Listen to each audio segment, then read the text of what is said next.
नमस्कार दोस्तों, मैं श्रवण चावड़ा आपका गुरुज आश्रम के इस प्लेटफॉर्म पर फिर से एक बार स्वागत करता हूं। अब जो कि प्रीवियस वीडियो रहा था हमारा, उस प्रीवियस वीडियो में मैंने आपको सिलेबस की जानकारी दी और सिलेबस की जानकारी के बाद मैंने आप सभी को एडवर्टाइजमेंट की थोड़ी सी जानकारी दी थी। ठीक है, आज हम एडवर्टाइजमेंट की टाइप्स के बाद अब एडवर्टाइजमेंट की ओपनिंग कैसे करनी है, एडवर्टाइजमेंट करना कैसे है, उसकी बात करेंगे।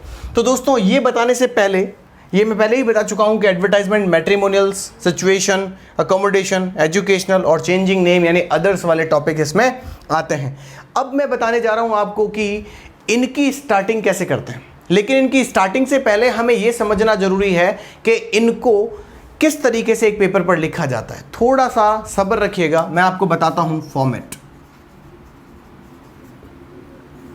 आखिर एक फॉर्मेट कैसे बनाया जाता है। किसी भी एडवर्टाइजमेंट को जब आप अटेंड करेंगे, हैंडल करने जाएंगे, तो what will be the way to give you perfect answer. ठीक है, तो यहां पर क्या करना है दोस्तों, मान लीजिए आप एक पेपर यूज कर रहे हैं, है ना। जैसे मैं बोर्ड यूज कर रहा हूं, तो मान लीजिए ये रेड लाइन है, ठीक है ना, ये मैंने रेड लाइन बनाई, ये रेड लाइन है, ठीक है, आपके पेपर की लेफ्ट हैंड में जो आती है। अब आपको क्या करना है, एक बॉक्स बनाना है, एक बॉक्स बनाना है। अब इस बॉक्स को आप देखेंगे, सबसे बड़ी इसकी विशेषता ये है कि रेड लाइन से जितना मार्जिन मैंने लेफ्ट में छोड़ा है, उतना ही मार्जिन मैंने राइट में छोड़ा है। ठीक है, मैंने कहा जितना मार्जिन मैंने लेफ्ट में छोड़ा है, उतना ही मार्जिन मैंने राइट में छोड़ा है। अब बात यहां आती है कि दोस्तों, आपको ना 3 लाइन ही बनानी है, 1, 2 एंड 3। ठीक है, मैंने बोला आपको 3 लाइन बनानी है, 1, 2 एंड 3। Got my point. आपको नीचे से इस बॉक्स को बंद नहीं करना है, पहली बात याद रखनी है। दूसरा, आपको यहां पर एक टाइटल बार बनाना है। ठीक है, आपको यहां पर एक टाइटल बार बनाना है। टाइटल बार का मतलब हो गया वो जगह जिसमें हम हमारे सेंटेंस की या टॉपिक की हेडिंग लिखेंगे। मेरी बात समझ रहे हैं, यहां पर हेडिंग लिखते हैं। ठीक है, ये इतना सा बनाना है और कुछ नहीं। कभी भी कोई एडवर्टाइजमेंट आता है, आप ऐसा एक बॉक्स बनाइए और उसके अंदर अपना काम करिए। यहां पर आपको दोस्तों हेडिंग लगानी होगी, नेम ऑफ द टॉपिक। जो भी टॉपिक का नाम होता है वो लिखिएगा। एक बात याद रखिएगा, जैसे मैं शब्द लिखता हूं आपको वैसे ही लिखना है। यानी मैंने यहां कैपिटल में लिखा है, इसका मतलब आपको हेडिंग कैपिटल में ही लगानी है। समझ गए।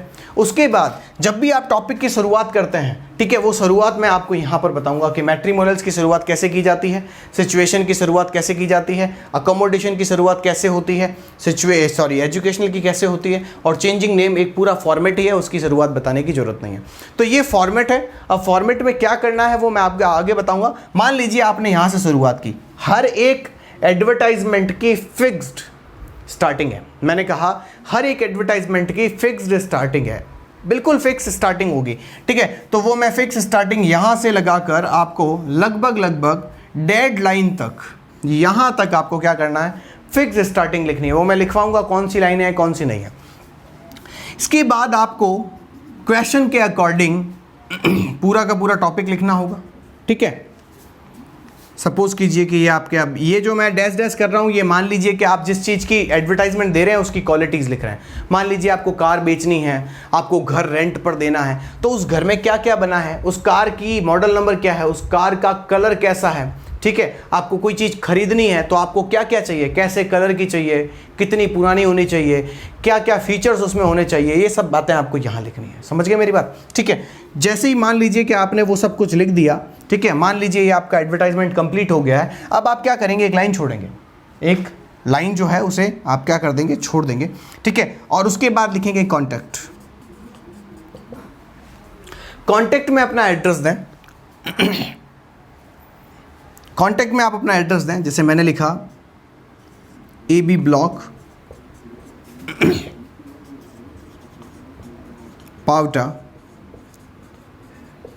जोधपुर। मैंने क्या लिखा, AB ब्लॉक, पावटा, जोधपुर। समझ में आ गया। आप चाहें तो आगे जोधपुर में राजस्थान लिखकर भी छोड़ सकते हैं, पर ध्यान रखिएगा, we have only the limitation of 50 words. We have only limitation of 50 words. हमारे पास 50 words की ही limitation है, so your words should not be excess than the extent limit. Okay, और extent. अब बात आती है कि मैंने यहाँ लिख दिया PH नंबर। क्या लिख दिया मेरे दोस्तों, PH number means contact number, ये कॉन्टैक्ट तो मैंने यहाँ लिख दिया है, लेकिन ये तो एड्रेस हुआ, ठीक है। आप चाहो तो इसे कॉन्टैक्ट हटाकर यहाँ एड्रेस भी लिख सकते हो, एड्रेस, ठीक है। अब मैं यहाँ पर एक नंबर लिख रहा हूँ 0291235460। ऑलवेज रिमेंबर 0291 के बाद जो डिजिट आएगी वो 7 नंबर में आनी चाहिए। मेरी 6 हुई, मैं एक और लिख देता हूँ। अब कोई बच्चा पूछेगा सर ये नंबर कहाँ से लानी है, अरे भाई कुछ भी लिख दे, जो तुझे समझ में आता है वो लिख दे, चल जाएगा। जो आप समझ रहे हैं वो लिख दीजिएगा। घर के नंबर और ओरिजिनल नंबर ना लिखें, ओरिजिनल नंबर से थोड़ा बचें, घर के नंबर से भी थोड़ा बचें। इसके बाद उस व्यक्ति का नाम लिख दीजिए जो इस फ़ोन को उठाकर आपसे बात करेगा। मैंने लिख दिया राजवीर वर्मा, ठीक है। ये इस तरीके से मान लीजिए अब आपका एडवर्टाइजमेंट खत्म हो गया।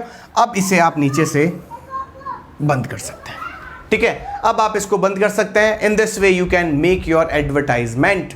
बात समझ में आई, ठीक है। इस तरीके से आप अपना एडवर्टाइजमेंट बना सकते हैं। अब बात आती है कि सर मुझे सब समझ में आ गया, ये क्या है। तो दोस्तों मैं अब आपको इन सब की स्टार्टिंग लिखवाने वाला हूं, किस तरीके से आप एडवर्टाइजमेंट लिखेंगे इसकी बात हम अब करने वाले हैं, ठीक है। तो थोड़ा सा पहले इसे लिख लीजिए, फिर हम आगे चलते हैं। इसको मत लिखिएगा, इसको हम अलग से लिखेंगे, हम इसे लिखेंगे इनकी स्टार्टिंग्स कैसे होती हैं, ठीक है ना। Take your time please.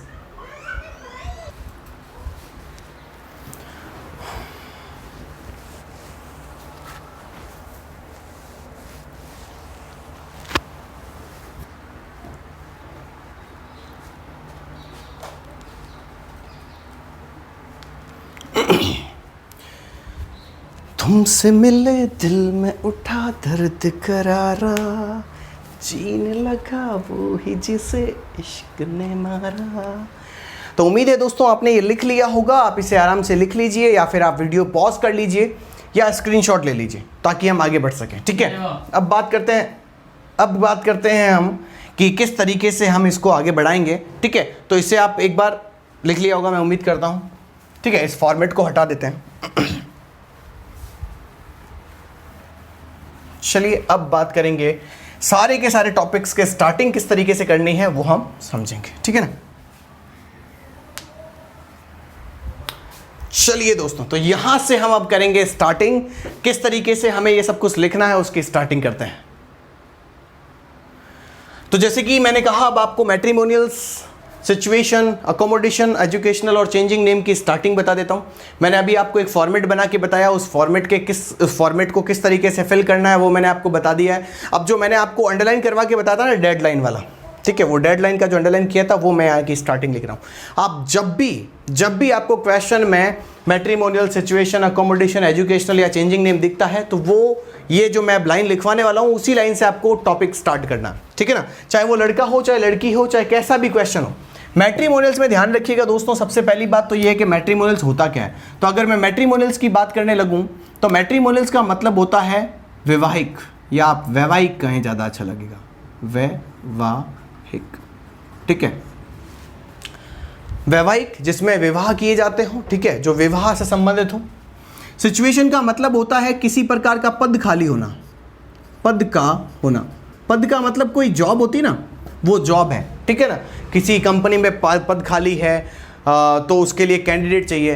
कभी कभी होता है जैसे हम खुद ही खाली हैं तो हमें कोई नौकरी चाहिए होती है, वो इसके अंदर लिखा जाएगा। यानी कुल मिला के ये सब नौकरी के लिए होगा, इतना समझ लो तुम, ठीक है। अकोमोडेशन का मतलब होता है निवास स्थान, निवास स्थान। अब ये निवास स्थान को लेकर 2-3 प्रकार के क्वेश्चन बनते हैं, थोड़ा ध्यान रखिएगा। निवास स्थान को लेकर 2-3 प्रकार के क्वेश्चन बनते हैं, थोड़ा ध्यान रखिएगा। निवास स्थान में ये हो सकता है कि किसी का घर पड़ा है, उसको काम नहीं आ रहा तो हो सकता है वो उसको रेंट पर दे दे, हो सकता है उसको बेचना हो, या फिर हो सकता है कि हमें रेंट पर चाहिए या फिर हम पूरा ही खरीदना चाहें, ठीक है। ऐसे क्वेश्चन इसमें बनते हैं। एजुकेशन का मतलब शिक्षाप्रद होता है, सबको पता है, शिक्षा संबंधी। तो शिक्षा से संबंधी सारे के सारे क्वेश्चन इसमें लिखेंगे। चेंजिंग नेम सबको पता है, नाम परिवर्तित करवाना। अब यहाँ की स्टार्टिंग करवाते हैं। मैट्रिमोनियल्स, मुझे ये बताओ शादी किसकी होती है? तुम कहोगे सर या तो मोहतरमा की या जनाब की। अब ऐसा तो नहीं है कि जनाब अकेले ही शादी कर लेंगे या मोहतरमा अकेली शादी कर लेगी। भाई मोहतरमा के बिना जनाब अधूरे हैं और जनाब के बिना मोहतरमा अधूरी है ना? बोलो कि नहीं? सुनो ना संगे मरमर, हैं? अरे वाह दीवानो, क्या बात है। मैट्रिमोनियल्स की अगर बात करें मेरे दोस्तों, तो मैट्रिमोनियल्स के अंदर ध्यान रखने वाली बात है कि हम स्टार्ट करेंगे, हम सबसे पहले लिखेंगे वांटेड। क्या लिखेंगे? Wanted. A very well qualified and handsome. देखो दोस्तों, हैंडसम उस समय लिखा जाता है जब लड़का हो। हैंडसम उस समय लिखा जाता है जब लड़का हो, ठीक है। ऑब्लिक में अगर लड़की होगी तो क्या लिखोगे? ब्यूटीफुल, ठीक है। हैंडसम या ब्यूटीफुल, समझ में आ गया। गुप्ताज बॉय, लड़का होगा तो बॉय लिख दीजिएगा और लड़की होगी तो गर्ल लिख दीजिएगा। ये स्टार्टिंग है, ये टॉपिक के स्टार्टिंग है। मैंने बोला wanted a very well qualified and handsome या फिर ब्यूटीफुल गुप्ताज बॉय या गर्ल।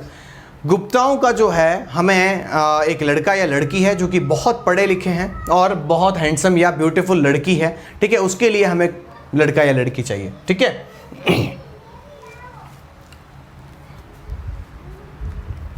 इसको थोड़ा सा हम अच्छा और बना सकते हैं।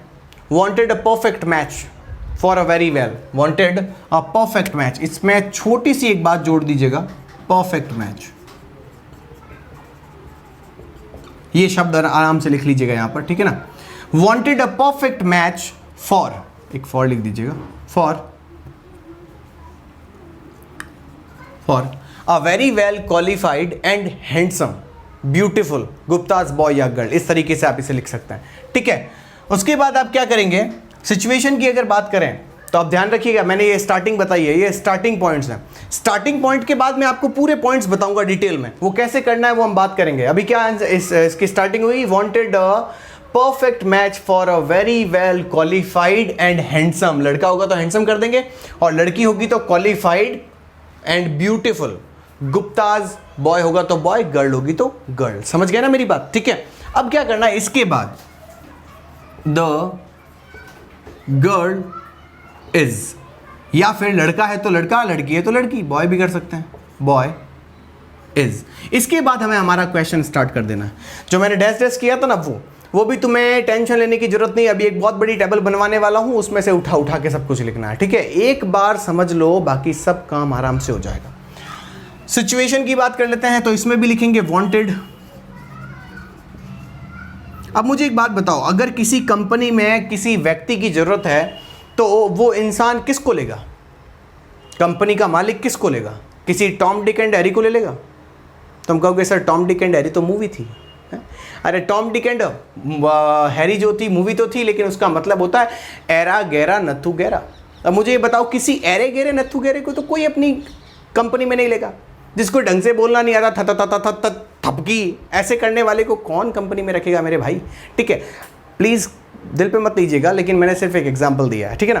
तो आप ये समझिए कि वांटेड में जब हम किसी व्यक्ति को लिखते हैं या चाहिए तो कैसा चाहिए? पढ़ा लिखा चाहिए, एक्सपीरियंस्ड चाहिए, हाँ कि ना।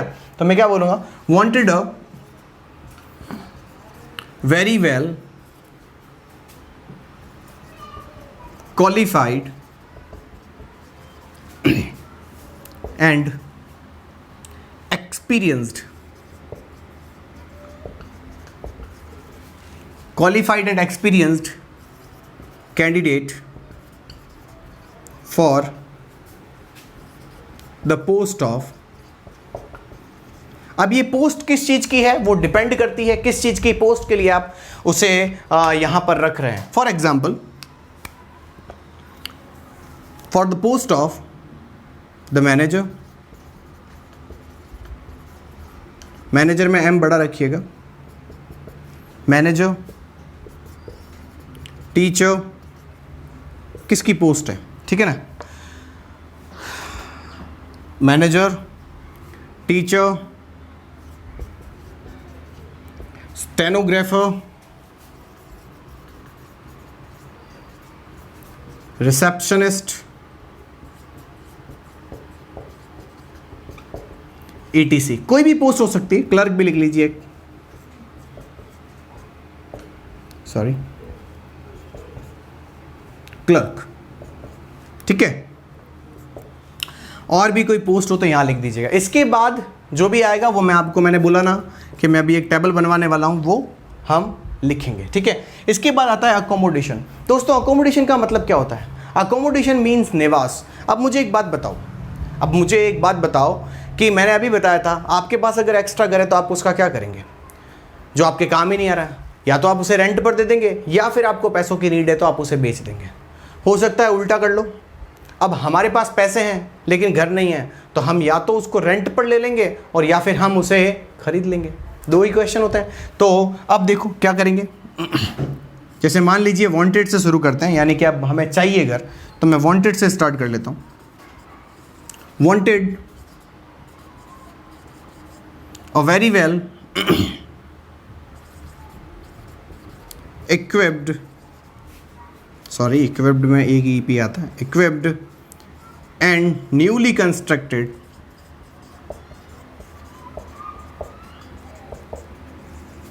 हाउस। कहाँ चाहिए आपको, वो प्रेफरेंस भी लिख सकते हैं इन जोधपुर।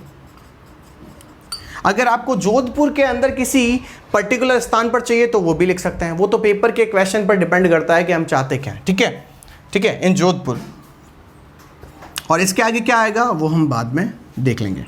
एजुकेशनल की बात करें दोस्तों, तो एजुकेशनल के अंदर भी ध्यान रखने वाली बात यह है कि एजुकेशनल के अंदर होता क्या है, जब भी किसी टीवी में, किसी न्यूज़पेपर में, किसी रेडियो में, किसी शिक्षाप्रद आप विज्ञापन को देखते हैं तो उसमें क्या मिलता है आपको?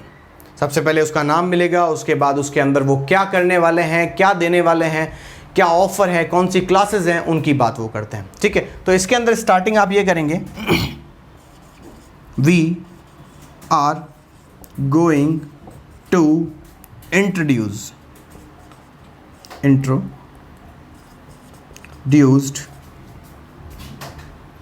अब यहां आपको उस क्लास का नाम लिखना है जिस क्लास को आप लगाने वाले हैं। तो we are going to introduced a spoken class, या मैं कहता हूं स्पोकन इंग्लिश क्लास।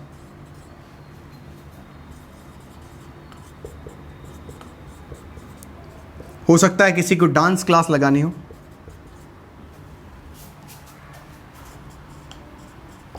हो सकता है किसी को हॉबी क्लास लगानी हो, सॉरी, ठीक है, हो सकता है किसी को और किसी प्रकार की क्लास लगानी हो, कंपटीशन क्लास।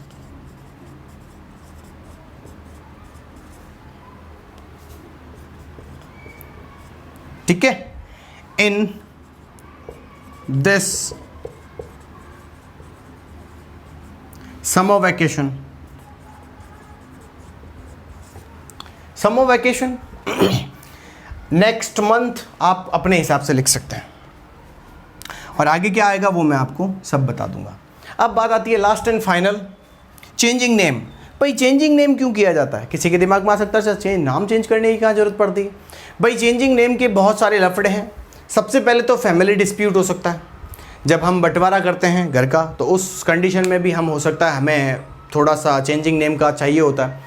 उसके बाद हो सकता है किसी का अगर मार्कशीट में कोई गड़बड़ हो गई है, किसी के मार्कशीट के अंदर किसी प्रकार की गड़बड़ हो गई है, हो सकता है किसी का जो है क्या कहते हैं नाम गलत लिख दिया गया है, फिर वो अपना नाम चेंज करवाता है। तो इस तरीके से हम चेंजिंग नेम का प्रयोग करते हैं। ठीक है, आ जाओ फिर चेंजिंग नेम की भी बात कर लेते हैं। यहाँ पर देखो भाई चेंजिंग नेम में कोई भी पॉइंट नहीं है, ये एक फिक्स्ड फॉर्मेट है जो मैं आपको क्वेश्चन करते समय बता दूंगा। तो अभी तक आपने देखा कि किस तरीके से स्टार्टिंग करनी है। अब मैं इसके बाद एक बहुत अच्छा सा डायग्राम बनाने वाला हूं। उस डायग्राम को आपको लिखना है, उतारना है और अच्छे से समझना है। इसे लिख लीजिए, फिर आगे बढ़ते हैं। Take your time please.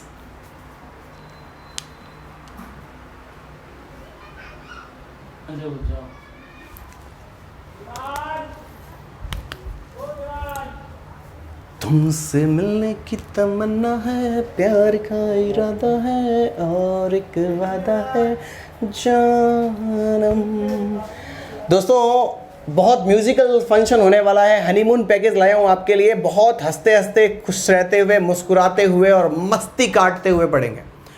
कोई टेंशन लेने की जरूरत नहीं है। रिजल्ट की टेंशन मेरे पे छोड़ दो, टेंशन मत लो, बिल्कुल फ्री होकर पढ़ना है। ठीक है, हम गाने गाएंगे, डांस भी करेंगे, सब कुछ करेंगे। मैं यहाँ बैठे बैठे आपको घर पे नचाऊंगा, फिक्र मत करो आप। ठीक है ना, बस स्टार्ट हो जाओ, काम करना शुरू करो, जल्दी से ये लिखो, फिर आगे बढ़ते हैं। जब भी कोई लड़की देख मेरा दिल दीवाना बोले आले आले आले आले आले आले। मुझको लुभाती है निशानियाँ। तो उम्मीद यही है दोस्तों कि आपने इन सभी के सभी क्वेश्चंस को लिख लिया है, आप इन्हें अच्छे से समझ गए हैं। इनकी स्टार्टिंग लिख ली और नहीं लिखी तो वीडियो पॉज करो, स्क्रीनशॉट लो, लिख लो, अभी रोक कर लिख लो। स्क्रीनशॉट तो मोबाइल में पड़े रहते हैं, ठीक है, लिख लो। चलो मैं साइड में हो जाता हूँ, आप रोक लो वीडियो को और इन्हें लिखो। तो रोक लिया होगा आपने, अब लिख रहे होंगे। चलिए मैं आप शुरू करता हूं। अब स्टार्टिंग कैसे करनी है इनकी, क्या क्या करना है, क्या क्या नहीं। तो दोस्तों देखो, ध्यान रखने वाली बात यही है कि ये स्टार्टिंग थी। मैंने यहां पर वापस समझा देता हूं। मैंने यहां लिखा हुआ था wanted a perfect match for a very well qualified. अब ध्यान रखना, क्वालिफाइड तक तो सब कुछ ठीक है, लड़का भी क्वालिफाइड हो सकता है, लड़की भी क्वालिफाइड हो सकती है, ठीक है ना। Wanted a perfect match for a very well qualified and के साथ आपको अब हैंडसम या ब्यूटीफुल में से वो लगाना है जिसकी हमें नीड नहीं है। नीड नहीं है का मतलब देखो ध्यान रखना, अगर मैं लड़के के घर का हूं तो मैं अपने आप के बच्चे की तारीफ कर रहा हूं कि हमें हैंडसम लड़के के लिए या ब्यूटीफुल लड़की के लिए एक दूसरा हैंडसम या ब्यूटीफुल चाहिए, ठीक है कि नहीं। तो लड़का हो तो हैंडसम लिख देना, लड़की हो तो ब्यूटीफुल लिख देना, ठीक है। For Gupta's boy, Sharma's boy, Chavda's boy, Rajput boy, Brahmin's boy, girl, जो आपको लिखना है वो लिखेंगे, ठीक है। लड़का होगा तो लड़की के बारे में लिखना है और लड़की होगी तो लड़के के बारे में लिखना है। कंफ्यूज मत हो, मैं क्वेश्चन करवाऊंगा, सब क्लियर हो जाएगा, ठीक है। आ जाओ सेकंड में। अब सिचुएशन की बात कर लेते हैं मेरे दोस्तों, थोड़ा सिचुएशन को समझा देता हूं आपको। मेरे दोस्तों सिचुएशन को अगर समझने लगे तो सिचुएशन में 3 क्वेश्चन आते हैं। कितने क्वेश्चन आते हैं? 3 क्वेश्चन आते हैं। सबसे पहले सिचुएशन का क्वेश्चन आता है सिचुएशन वैकेंट। क्या आता है मेरे भाई? Situation vacant. सिचुएशन वैकेंट का मतलब होता है किसी कंपनी में पद खाली है, किसी कंपनी में पद खाली है। There is a vacant post in a company. In a company का मतलब किसी भी एक कंपनी में कोई भी पोस्ट खाली है, ठीक है। इसका मतलब है उस कंपनी को कोई ना कोई एक वर्कर चाहिए जिसके लिए उसने एडवर्टाइजमेंट न्यूज़पेपर में देना है, ठीक है। फिर आता है सिचुएशन वांटेड। देखो यार ध्यान रखना, सबके साथ सिचुएशन जुड़ा हुआ होगा, ठीक है। ये सेकंड नंबर सिचुएशन आई, सिचुएशन वांटेड। वांटेड का मतलब होता है चाहना। वैकेंट कंपनी चाहती है किसी कर्मचारी को, वांटेड हम चाहते हैं किसी कंपनी को। तो मैं कहता हूं वी वांट अ जॉब। हमें कोई जॉब चाहिए, गॉट माय पॉइंट, हमें कोई जॉब चाहिए। वहीं पर walk in interview,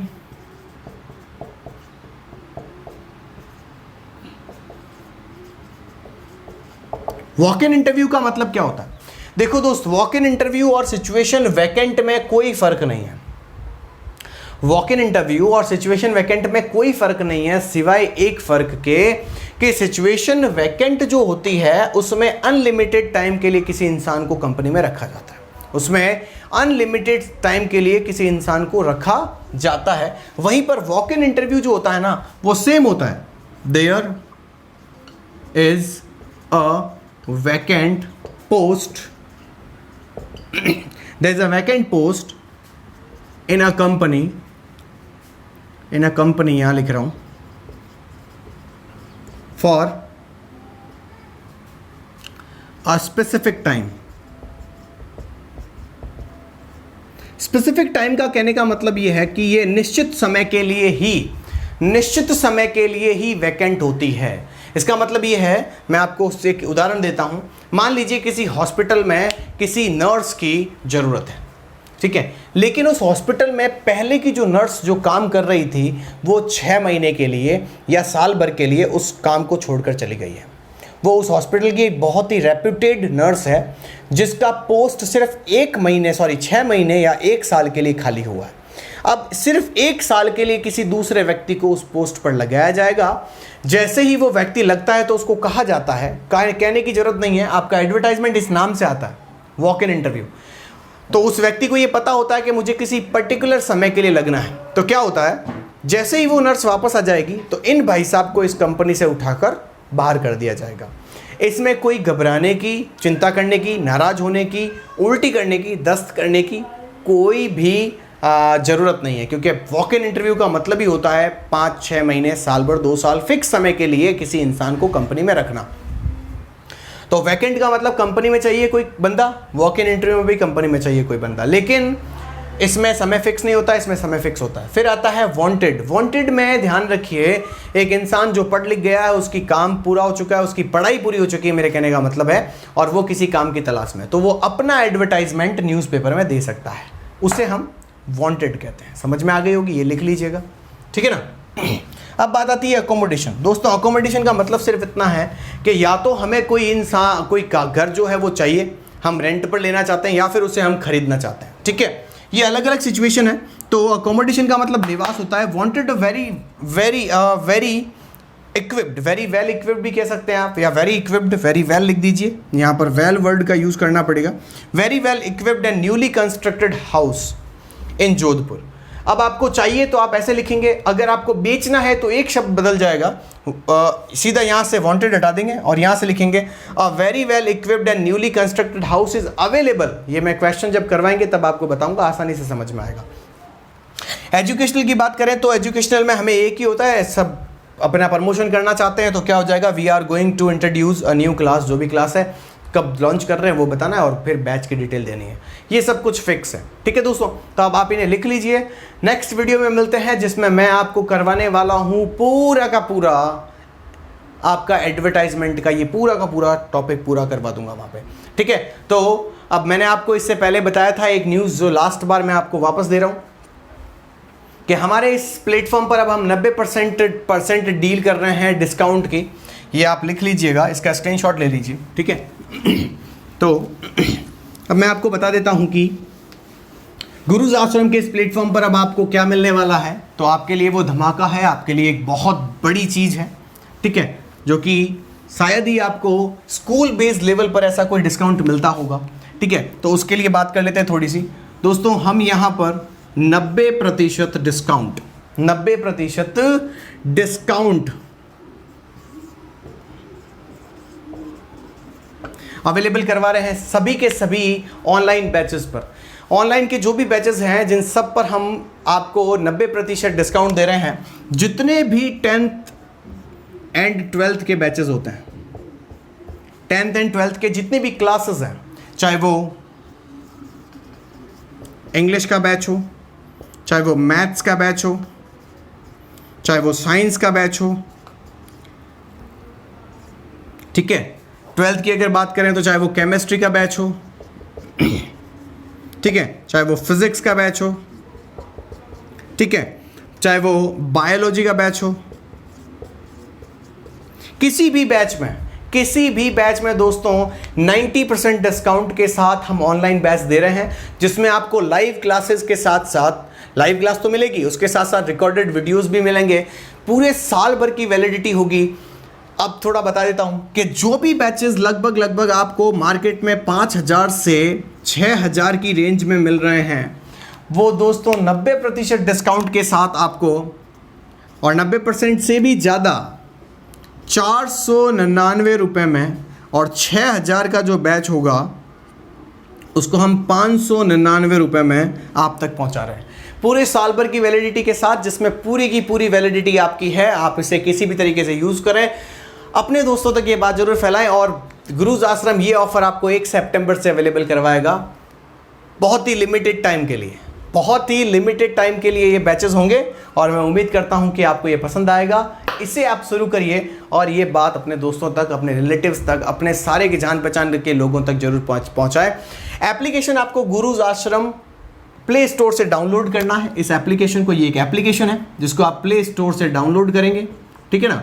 play store से आप इसे डाउनलोड करिए, और प्ले स्टोर से डाउनलोड करने के बाद अपना नाम, अपना मोबाइल नंबर, अपनी आईडी यहाँ पर डालें। आप अपनी उस पूरे के पूरे लॉगिन हो जाएंगे, और उसके बाद बैचेस अवेलेबल होंगे। उन बैचेस में से कोई बैच जो आपको पढ़ना है वो खरीद सकते हैं। स्पोकन इंग्लिश का बैच सिर्फ 999 रुपये में, 999 में स्पोकन इंग्लिश का बैच अवेलेबल है, जो कि आज मार्केट के अंदर लगभग 6 से 7 हज़ार रुपये में मिल रहा है, जिसकी वैलिडिटी सिर्फ और सिर्फ कितनी होती है, 45-50 दिन या 60 दिन। हम यहाँ पर 5 महीने की वैलिडिटी लेकर आए हैं, 5 मंथ्स वैलिडिटी, 5 महीने तक पढ़ाएंगे हम, ठीक है दोस्तों। तो उम्मीद यही है कि आप इन चीज़ों को बहुत अच्छे समझ पाएंगे, कर भी पाएंगे। Thank you for coming, please share, comment and subscribe our channel, and install our application. Thank you for coming.